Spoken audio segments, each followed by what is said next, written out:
Na história do aceleracionismo, na trajetória do aceleracionismo, existe um,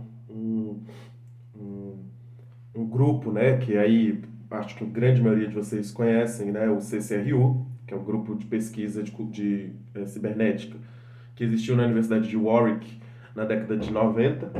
E esse grupo, ele provavelmente ele funda e ele ajuda a construir dois conceitos, ferramenta importantíssimos, tanto para o aceleracionismo quanto, eu diria, para a discussão contemporânea na filosofia, ou sei lá, na religião, no misticismo, que é o conceito de theory fiction, né? Fiction theory, não sei nunca quem é que veio primeiro, mas é basicamente a ideia de uma teoria ficção e a hiperstição, né? Que também lembra a palavra em português superstição. Então, esse vídeo hoje ele vai tentar elucidar um pouco esses dois conceitos que às vezes geram muita dificuldade na pesquisa aceleracionista, que é o de hiperstição e o de ficção teoria, ou teoria ficção.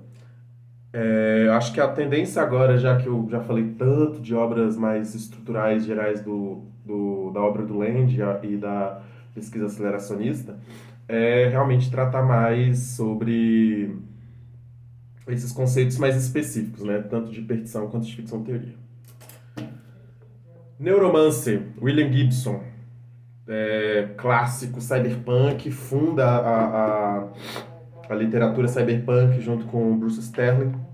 E aí na orelha dessa edição do Neuromancer da Aleph, um crítico chamado Cory Doctorow fala: Neuromancer não previu o futuro, Neuromancer criou o futuro.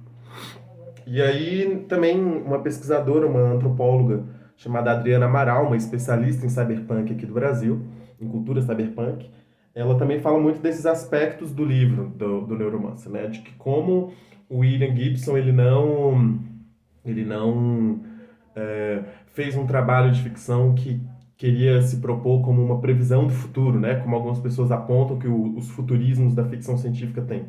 Mas, de fato, o futuro que ele descreveu é um futuro muito próximo do que a gente tem, né? Apesar de algumas coisas datadas e tudo, o Gibson, de fato, ele tem uma dimensão assim de escrita, de narrativa que coloca o Neuromancer junto com, com outros romances que é, é, conseguiram personificar a ideia de um tempo, né? Conseguiram sintetizar mudanças de geração, de tecnologia e de política.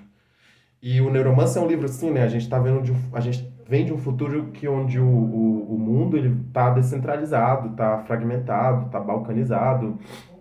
A gente tem uma presença aí de uma força geográfica chamada sprawl, que é dos Estados Unidos colapsado, é dos Estados Unidos já em balcanização, né? É um conglomerado de várias e várias cidades juntas. Então, o Gibson, que já é uma influência enorme no Land, ele tem esse aspecto hipersticional, né, quase previsor do Neuromancer. E aí a gente também tem no Mil Platô, do Deleuze e Guattari, que é o segundo volume do Capitalismo e Esquizofrenia, né, sucedendo o Antiédipo, o capítulo 10.000 anos antes de Cristo, a geologia da moral, que a Terra pensa que é o Deleuze e o Guattari, eles basicamente criam um diálogo, né? Eles resgatam um personagem, o professor Challenger, que é um zoólogo e um paleontólogo, que é um personagem do Arthur Conan Doyle, eu acho, que é o autor de Sherlock Holmes. E esse personagem, ele deixa de ser um personagem fictício, ele deixa de ser só um personagem das narrativas, e o Deleuze e o Guattari começam a utilizar esse personagem para criar uma interlocução, né? Ele começa a adquirir uma função retórica, uma função de expressão, uma função real, né? Então, tanto o Deleuze quanto o Guattari, que já tinha um aspecto muito crítico, essa questão da produção de conhecimento institucional, só puramente acadêmica, né? A forma que a gente se padroniza quando a gente está falando de construção de conhecimento, também já resgatam essa questão do fictício, né? Da arte, do aspecto da arte dentro da teoria e dentro da filosofia. essas duas inspirações que eu cito antes, eu acho que são algumas das chaves que dá para entender por que o CCRU e por que o Nick Land começaram a se aproximar, começaram a resgatar esse conceito, né?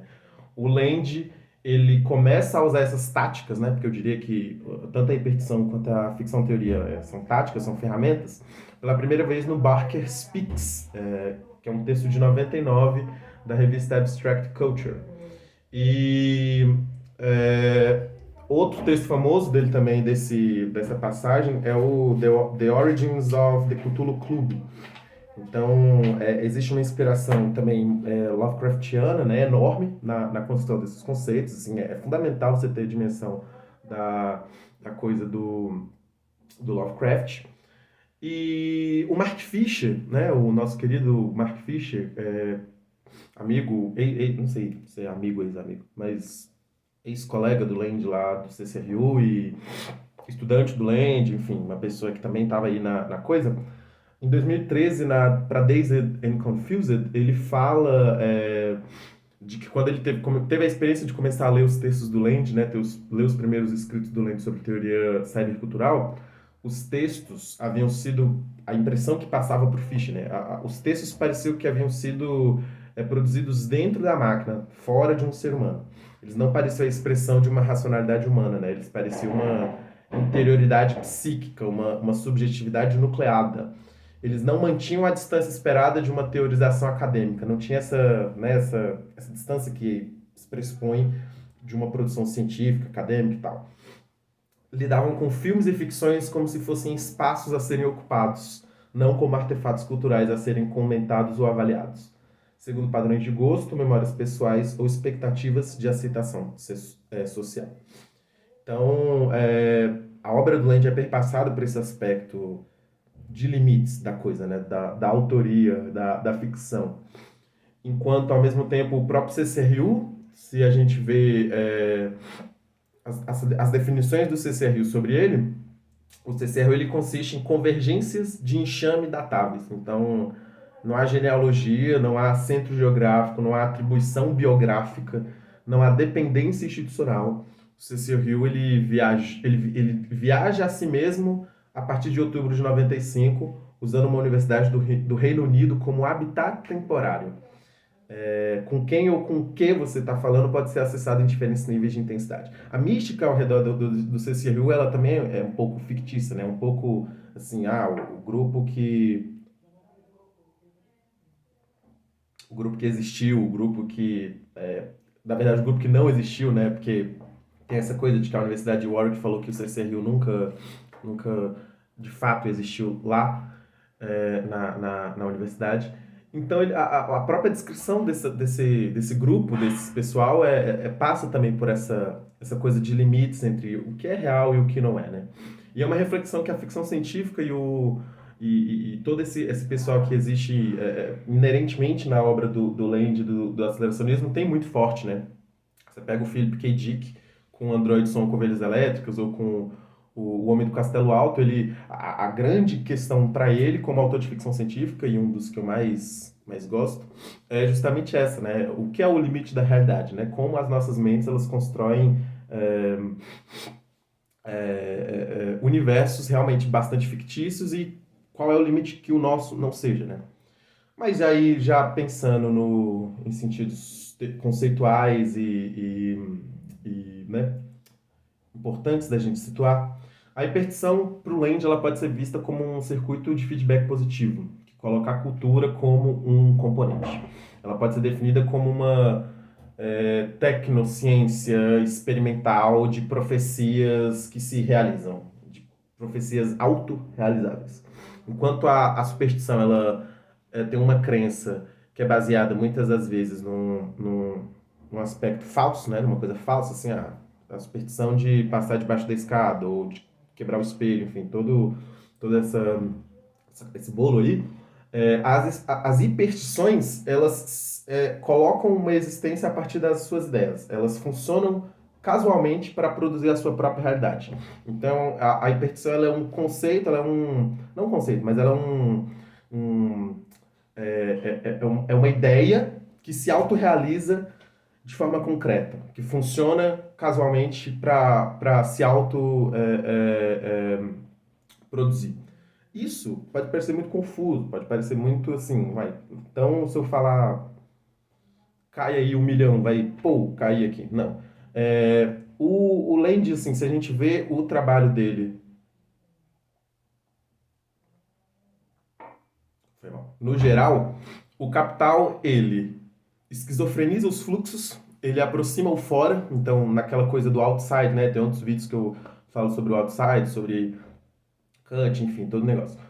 Ele aproxima o fora, então ele também faz esse movimento de esquizofrenização dos fluxos, paralelamente, e ele também estropiza a inteligência. Ele tem esse. Ele está tentando antecipar a inteligência no seu estágio máximo, né? Ele quer chegar no homo técnicos, né? O nível 2, o level 2 que o Lenin sempre fala, né? O capitalismo puro, a gente vê, né, a produção como produção e uma modernidade cibernética, assim, né, que funciona por meio de um feedback positivo, funcionam para a gente impulsionar a inteligência artificial, né? Eles estão convergindo para esse resultado final da inteligência. Porque a inteligência humana, ela está destinada a se concentrar produtivamente até a gente chegar nessa singularidade.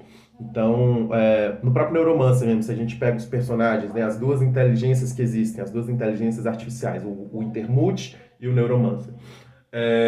O Neuromancer, ele representa o sistema de segurança humano, ele é a coisa que quer manter as crenças ainda no humano, na inteligência humana, enfim, toda a manutenção do status quo, do próprio antropocentrismo. E o Intermute, ele é a modernidade, ele é a coisa que colapsa, né? O mecanismo de explosão termonuclear que vai explodir.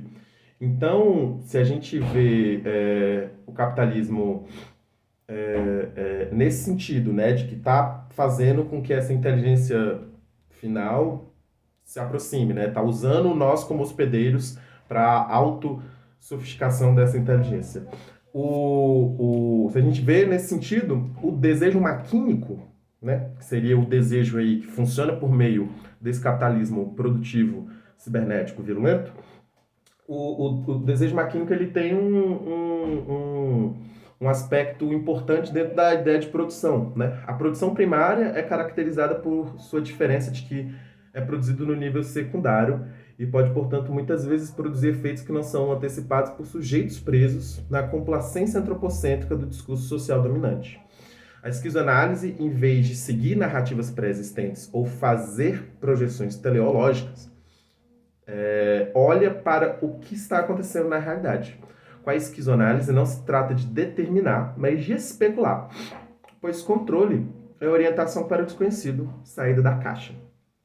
Então, o desejo maquínico numa perspectiva do capitalismo sofisticando a inteligência, fazendo a gente chegar nesse estágio de singularidade, etc., ele tem um papel preditivo. O desejo maquínico ele tem um papel de estimular a inteligência a participar da construção desse futuro. Então, para quem viu o vídeo da cosmopolítica do Ilan Besuzan e já tem em mente a questão da anástrofe e da catástrofe, a gente vê que uma proximidade enorme, no sentido de que o desejo maquínico ele é fundamental para esse papel da inteligência de construir futuros, de construir projeções de futuros. Um dos exemplos enfim, como o Land percebe essa questão da hipertição, é muito do funcionamento da economia capitalista. A economia capitalista ela é hiperticiosa por natureza. A economia, né, como a gente vê, ela é hipertição, onde a confiança, né, onde as crenças dos agentes atua como o grande panorama, né? Se a gente for ver bolsa de valores, mercado de ações, a própria ideia de moeda, valor, dinheiro, enfim. Não que eu estou falando, é só imprimir dinheiro e tal, mas a economia, ela é hiperticiosa num sentido bem intenso, né? Porque o Land pensa assim, né? Essa dinâmica hiperticional, ela é encarnada pelo capitalismo no nível de, de força enorme, porque ela transforma a especulação, né? Ela se agarra na ideia de especulação, né? Se a gente for ver o capitalismo ele é uma força especulativa. Então, é, uma coisa que seria mundana agora é uma força histórica mundial, né? A hipertição ela aparece cada vez mais dentro de como esse tecnocapitalismo funciona, principalmente se a gente entende que existe uma reorganização do capitalismo no fim da década de 90 e um redirecionamento interno, né? Uma reestruturação de como o capitalismo funciona, no sentido da cultura e no sentido dos dados digitais. Inclusive, é justamente o processo que o Land fala que é a digitocomodificação, que é quando o motor tecnoeconômico, assim, a base desse sistema, ela vai começar a operar nessa cumplicidade e sincronicidade com a especulação abstrata do mercado financeiro, que se alimenta justamente de tendência, de informações disponíveis, de funcionamento de mercado de ação que todos nós sabemos que é bastante do lugar da especulação. Então, a hipertição landiana considera que a singularidade tecnocapitalista é uma entidade vinda do futuro, na forma de um vírus que parasita as forças do homem, né? Então, se a gente for realmente entrar a fundo, a gente está sofrendo um processo hiperticioso no próprio é, na própria parasitagem que a singularidade tecnocapitalista implica, né, emplaca em todos nós. Então, essa singularidade ela parasita hiperticionalmente o capitalismo, que por sua vez parasita o ser humano. É interessante como a hipertição surge nesse jogo lógico da, da percepção do Land, em como o capitalismo ele é bastante hiperticional.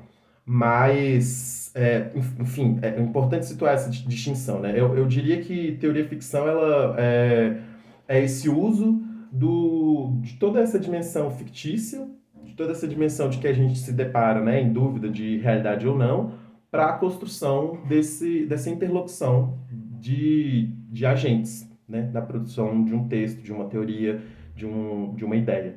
Então, em termos gerais, para esclarecer, né?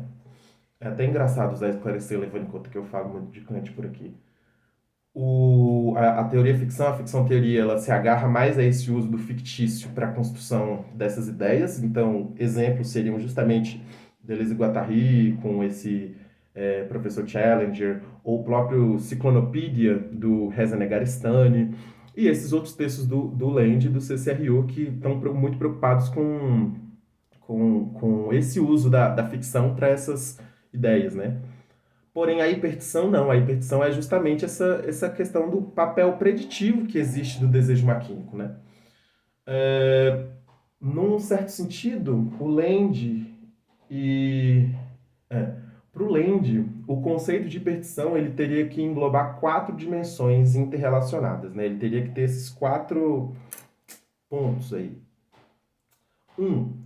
Elementos culturais eficazes que transformam a si próprios em realidade. 2. Quantidades ficcionais capazes de funcionar como dispositivos de viagem no tempo. E essa questão da viagem no tempo não é, né? Parece muito o RPG a gente ficar falando assim, né? Tipo, viagem do tempo, nananã. Mas tem uma passagem que eu acho que esclarece muito essa possível percepção, que é no começo do texto Myth, né? Ou Como Matar Édipo no Cyberespaço, que o William Burroughs fala, o Coração das Trevas do Joseph Conrad se torna Apocalipse Now. Nos anos do conflito do Vietnã, agentes da CIA se conectam com nativos supersticiosos e adquirem o status de deuses brancos. Então, o contexto do século XIX, do colonialismo, é duplamente feito. É isso que eu estava escrevendo sobre, Viagem no Tempo. Ele está se referindo ao filme, né, Apocalipse Now, do Francis Ford Coppola, que é a adaptação de um texto do Joseph Conrad, que é um autor aí do século XIX, inglês, No Coração das Trevas, que é uma viagem ao Congo, né, no auge do colonialismo, onde um, um cara desses que trabalha em barco, né, em agência de navegação e tal, é contratado para ir lá reencontrar um malucão, um cara também militar, assim. E no filme do Coppola, ele transporta esse contexto para a Guerra do Vietnã, né? O que ocorre é que o Coronel Kurtz, que é o Marlon Brando, pira, fica lá no Vietnã, sei lá, com várias pessoas né, desses contextos mais é, é, não urbanos e tal, pessoas que ainda estão vivendo em situações assim bastante próximas à natureza, ao rural, etc. E aí ele começa lá na maluquice de ser tratado como um deus, e aí a CIA envia esse outro, o protagonista do filme, né, para encontrar ele. E aí é um filme incrível. Mas o Burroughs, o William Burroughs, ele fala isso nesse sentido, né, de viagem do tempo na coisa dessas possíveis out of joints, se a gente fosse ver no sentido Derrida, né? Essas possíveis descontinuações entre o tempo. Então não é viagem do tempo literalmente, sabe? Quantidades ficcionais capazes de funcionar como dispositivos de viagem no tempo. 3. Intensificação de coincidências. E 4. O chamado dos antigos, The Old Ones. No CSRU, a gente tem toda uma mitologia de deuses, de Atlântida, enfim, é uma coisa que eu, particularmente, não me dediquei muito ainda entender. A entender até vai, mas a realmente tem em consideração isso, sabe? Eu me apego muito mais aos sistemas filosóficos. Mas não quer dizer que não vá rolar uma descrição mais aprofundada sobre ela, sabe? Eu só acho que não tem muito material para agora, né? Mas The Old Ones, né, os antigos, é Lovecraft. A gente está falando dessa presença aí inquestionável do Lovecraft, né, na obra do Land e tudo. Numa entrevista, e aí já concluindo, né, porque a importância da hipertição na coisa, recentemente muitas pessoas começaram a fazer essa aproximação entre o, as ideias de hipertição e todas essas ferramentas, esses objetos de tecnociência, digamos assim, com os mecanismos de fake news, com as políticas especulativas da extrema direita recente, do Steve Bannon, enfim, de todo esse rolê. Eu, particularmente, não sei se existe tanto assim. Talvez, assim, enfim, não sou também um analista, mas talvez exista realmente um fio e uma proximidade. Mas, para mim, o que deixa de interessante é que essas questões especulativas, se a gente leva em consideração geopolítica ou economia, elas, na verdade, têm um papel muito importante, têm um papel muito relevante. Não é só você ficar criando mentira e bait e a galera cair. Enfim. Produção dessas previsões especulativas, né? E não só na narrativa. O David Goldman, que é um colunista do The Asian Times, escrevendo sob o pseudônimo de Spengler, no agora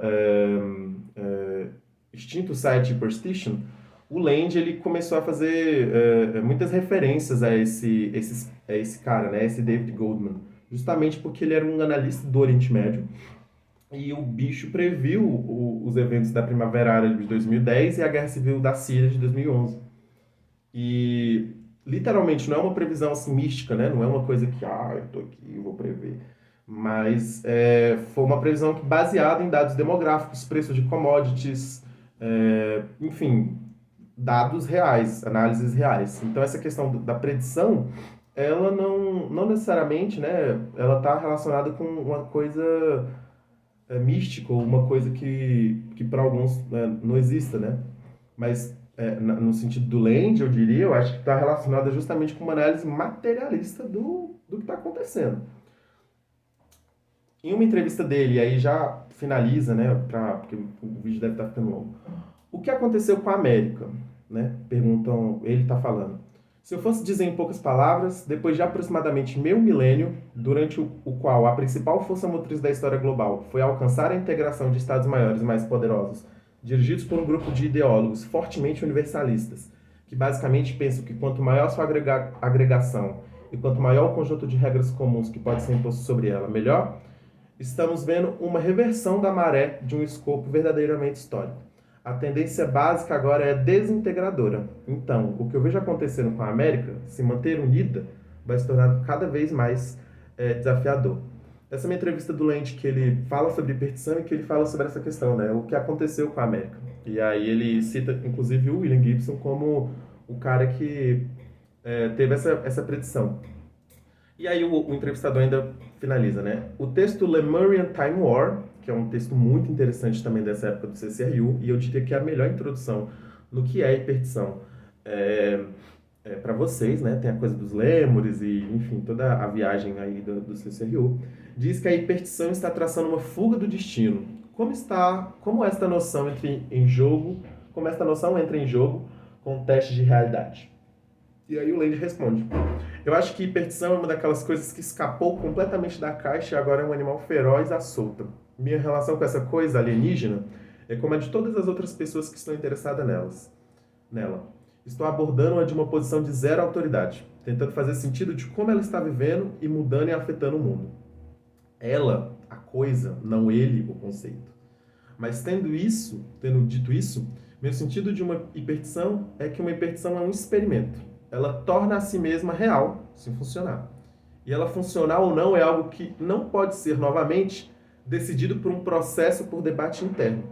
Você não pode, como resultado de alguma dialética interna, decidir que, ei, esta é uma boa hipertição, ela tem um grande futuro. Ela vai funcionar por causa de sua relação intrínseca com o exterior, que é algo que não pode ser gerido. Talvez ela possa ser cautelosa e tentativamente prevista, da maneira em que um cientista ou um artista, ao aprender seu ofício, conseguiria ter um sentimento de que vai funcionar e do que não vai funcionar. Mas isso não é o mesmo que ter um critério, ainda menos uma lei.